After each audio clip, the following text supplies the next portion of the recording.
कौशल्य विकास याची संकल्पना किंवा व्याख्या तुम्ही कशी करता? कारण एक फार मोठा वास्ट कॅनव्हास आहे कौशल्य विकास. कारण कौशल्य विकास म्हणजे स्किल डेव्हलपमेंट. प्रत्येक गोष्टीत जे तुम्ही काम करता त्याच्यामधलं स्किल, त्याच्यातलं बेस्ट तुम्हाला प्रशिक्षण तुम्ही याचं देताय आणि यामध्ये किती प्रकारची अशी कामं येतात?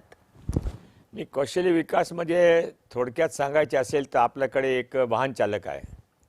ते वाहन चालवता, पण ते वाहन ज्यावेळी ड्युटीवर आहे तर कधी ते झोपता, कधी तर ते गाडीचे क्लीननेस बरोबर नाही आहे तरी पण त्याने काही प्रॉब्लेम नाही आहे. कधी कोणी दोन्ही लोक बोलतात त्यामध्ये ते ऐकता की काय बोलत आहे. हा एक गोष्ट झाली. आणि अजून एक नवीन ड्रायव्हर आला.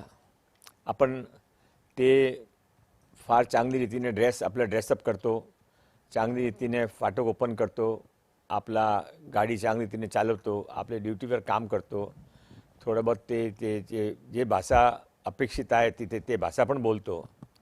हा जे पूर्वीच्या जे होता आपल्या मनामध्ये नेहमी असता की कधी त्याने काढून नवीन ड्रायव्हर आणू. हा जे नवीन आला त्याबद्दल आपल्या मनामध्ये कधी असं नसतं. आपल्या मनामध्ये त्याने 10,000 रुपये जास्त देऊ पण त्यानेच ठेवू. हा कौशल्य आहे.